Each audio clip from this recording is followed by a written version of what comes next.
Hi guys, ನಮಸ್ಕಾರ ಎಲ್ಲರಿಗೂ. ಇವತ್ತು ಎದ್ದು ರೆಡಿಯಾಗಿ ಫುಲ್ ಬೈಕೆಲ್ಲನೂ ವಾಶ್ ಮಾಡಿಕೊಂಡು ಎಲ್ಲಿಗಪ್ಪ ಹೊರಟೆ ಅಂತ ಅಂದರೆ, ಇವತ್ತು ನಮ್ಮ ಮನೆ ದೇವ್ರ ಜಾತ್ರೆ. ಸೊ ನಮ್ಮ ಮನೆ ದೇವ್ರ ಜಾತ್ರೆಗೆ ಹೋಗ್ತಾಯಿದ್ದೀನಿ. ಯಾವುದಪ್ಪ ನಮ್ಮ ಮನೆ ದೇವರು ಅಂತ ಅಂದರೆ ಅಡಿಬೈಲು ರಂಗನಾಥ ಸ್ವಾಮಿ ಬೆಟ್ಟದ ಜಾತ್ರೆ. ಸೊ ನಿನ್ನೆನೂ ಜಾತ್ರೆ ಆಗಿರುತ್ತೆ. ನಿನ್ನೆ ದೇವರು ಹೊಳೆ ಕಡೆಗೆ ಬಂದಿರುತ್ತೆ. ಸೊ ನಿನ್ನೆ ಹೋಗೋಕ್ಕಾಗಿರಲಿಲ್ಲ. ಇವತ್ತು ಬೆಟ್ಟದ ಮೇಲೆ ಹೋಗಿರುತ್ತೆ ದೇವರು. ಸೊ ಬೆಟ್ಟದ ಮೇಲಿನ ಜಾತ್ರೆಗೆ ಹೋಗ್ತಾಯಿದ್ದೀನಿ. ನೆನ್ನೆನೂ ಹೊಳೆ ಕಡೆ ಎಲ್ಲ ತುಂಬ ಜೋರಾಗೆ ಜಾತ್ರೆ ಮಾಡಿರ್ತಾರೆ.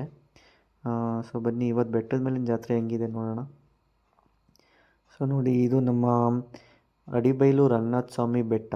ಬೈಕು ಕಾರುಗಳೆಲ್ಲ ಫುಲ್ ಮೇಕೆ ಬರುತ್ತೆ. ಸೊ ಜಾತ್ರೆ ಇರೋದ್ರಿಂದ ಸ್ವಲ್ಪ ದೂರ ನಡ್ಕೊಬರ್ಬೇಕಾಗುತ್ತೆ. ಇದು ನಮ್ಮ ಅಡಿಬೈಲು ರಂಗನಾಥ ಸ್ವಾಮಿ ದೇವಸ್ಥಾನ. ಸೊ ಅಲ್ಲಿಂದ ಬಂದು ದರ್ಶನಕ್ಕೆ ನಿಂತ್ಕೊಂಡೆ. ಅಷ್ಟೊಂದೇನು ರಶ್ ಇರಲಿಲ್ಲ, ದರ್ಶನ ಬೇಗ ಮುಗೀತು. ದರ್ಶನ ಲೇಟ್ ಆಗ್ತಾ ತುಂಬ ರಶ್ ಆಗ್ತಾರೆ. ಹಾಗೆ ಫುಲ್ಲು ಈ ಕಡೆ ದೇವಸ್ಥಾನ ಒಂದು ಸುತ್ತ ಬರೋಣ ಅಂತ ಬಂದೆ. ಇಲ್ಲೊಂದು ವ್ಯೂ ಪಾಯಿಂಟ್ ಇದೆ, ಚೆನ್ನಾಗಿದೆ. ಇಲ್ಲಿ ನಿಂತ್ಕೊಂಡ್ರೆ ಗೊರೂರು ಬ್ಯಾಕ್ ವಾಟ್ರೆಲ್ಲ ಚೆನ್ನಾಗಿ ಕಾಣಿಸುತ್ತೆ. ತುಂಬ ಚೆನ್ನಾಗಿತ್ತು ಅದೊಂದು. ನೆಕ್ಸ್ಟ್ ಅಲ್ಲಿಂದ ತಿಂಡಿ ಕೊಡ್ತಾಯಿದ್ರು. ತಿಂಡಿ ತಿಂದ್ಕೊಂಡು ನೆಕ್ಸ್ಟ್ ಜಾತ್ರೆ ಎಲ್ಲ ನೋಡ್ಕೊಂಡು ಸುತ್ತಾಡಿಕೊಂಡು ಸೀದಾ ನಮ್ಮ ಮನೆ ಕಡೆಗೆ ಬಂದೆ ಗಾಯ್ಸ್. ಇಷ್ಟೇ.